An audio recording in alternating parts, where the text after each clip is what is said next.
Shalom Bapak dan Ibu, saudara-saudara yang saya kasihi dalam Tuhan Yesus Kristus, anak-anak sekalian yang selalu diberkati oleh Tuhan. Di saat ini saya menyampaikan materi tentang salah satu dari ketujuh perkataan Tuhan Yesus di kayu salib. Dalam Lukas pasal 23 ayat 43 berkata, "Sesungguhnya hari ini juga engkau akan ada bersama-sama dengan aku di dalam Firdaus." Ya. Ketika Tuhan Yesus disalibkan di Golgota, di samping kiri dan kanan tersalib juga ada dua orang penjahat. Saat setelah Yesus mengucapkan perkataannya,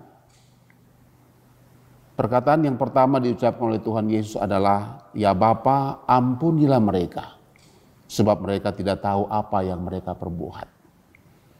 Tiba-tiba muncullah respon dari antara orang banyak yang pada saat itu menyaksikan tentang Tuhan Yesus disalib. Respon pertama, terdengar kalimat ejekan dari pemimpin-pemimpin Yahudi. Respon kedua, terdengar kalimat olok-olokan dari para prajurit.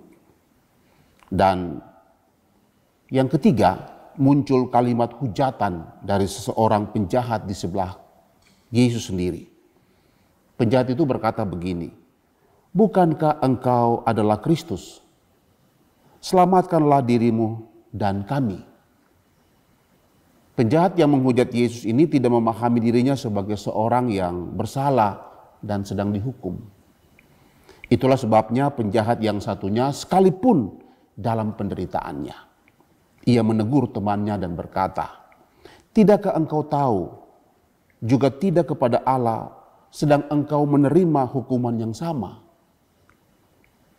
Kita memang selayaknya dihukum, ya, sebab kita menerima balasan yang setimpal dengan perbuatan kita.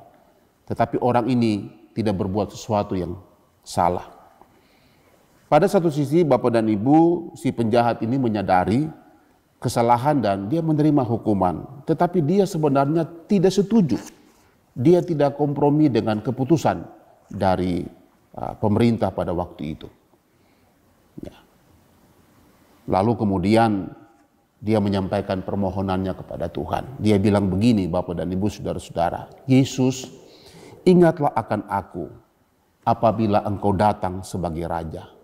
Ketika mendengar permohonan si penjahat yang baik hati itu, Yesus pun berkata kepada penjahat itu, "Aku berkata kepadamu, sesungguhnya hari ini juga engkau akan ada bersama-sama dengan aku di dalam Firdaus." Pertanyaan untuk kita, mengapa Tuhan Yesus mengucapkan perkataan itu? Mengapa Tuhan Yesus mengatakan hal seperti itu? "Aku berkata kepadamu, sesungguhnya hari ini juga engkau akan ada bersama-sama dengan aku di dalam Firdaus." Perkataan ini bukan sebagai balas budi Tuhan Yesus kepada si penjahat itu.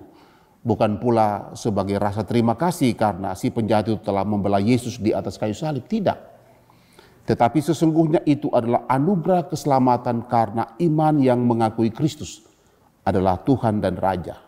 Si penjahat itu berkata, "Yesus, ingatlah akan aku apabila engkau datang sebagai Raja." Perkataan ini sesungguhnya adalah pengakuan iman terhadap Yesus Kristus sebagai Raja keselamatan atas kehidupannya yang kekal. Pertanyaan yang kedua adalah, apa makna yang terkandung di dalam perkataan itu? Perhatikan perkataan Yesus kepada si penjahat tadi, "Aku berkata kepadamu, sesungguhnya hari ini juga engkau akan ada bersama-sama dengan aku di dalam Firdaus." Lukas 23 ayat 43 berkata seperti itu. Maka makna dari perkataan itu perlu dipahami oleh kita bahwa perkataan ini sesungguhnya punya makna yang paling dalam, Bapak dan Ibu, paling dalam. Ada 4 makna yang pendeta mau sampaikan saat ini untuk kita. Yang pertama, Yesus mau menegaskan kepada si penjahat itu bahwa sesungguhnya dia adalah Raja Firdaus atau Raja Surgawi. Dengan demikian kita juga harus paham bahwa Yesus Kristus itu adalah Raja kita. Raja kita. Raja yang memerintah hidup kita. Raja yang memerintah matinya kita. Yang kedua, sesungguhnya Yesus itu Raja yang tidak pernah lupa pada si penjahat itu. Yesus ingat si penjahat itu karena ia mengasihinya dengan kasih-Nya yang tulus.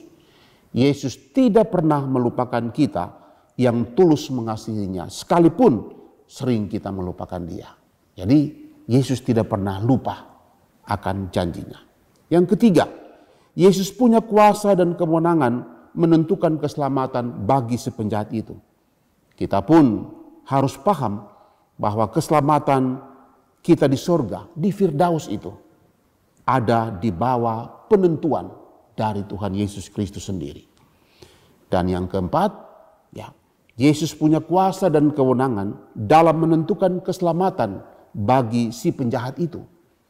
Bukan berlaku nanti di sorga, bukan. Melainkan dimulai dari hari ini.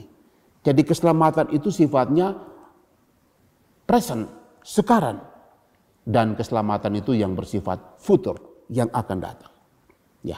Jadi Yesus katakan bahwa Yesus mau mengatakan kepada si penjahat ini bahwa keselamatan yang diberikan kepada si penjahat itu dimulai hari ini juga. Di saat ini juga. Di dunia ini juga. Itu berarti keselamatan yang telah dikaryakan oleh Yesus Kristus di atas kayu salibnya mau membuktikan kepada kita bahwa keselamatan kita pun sudah ada sekarang. Dimulai hari ini, dimulai sekarang ini, dimulai dari dunia. Jadi bukan nanti naik ke surga baru kita memperoleh keselamatan, tidak. Tapi keselamatan dimulai dari hari ini. Ini yang bisa saya sampaikan. Selamat menjalani minggu-minggu sengsara Tuhan Yesus dan selamat memasuki perayaan Paskah di tahun ini. Tuhan Yesus memberkati dan keselamatan Kristus selalu ada di antara kita. Tuhan memberkati. Amin.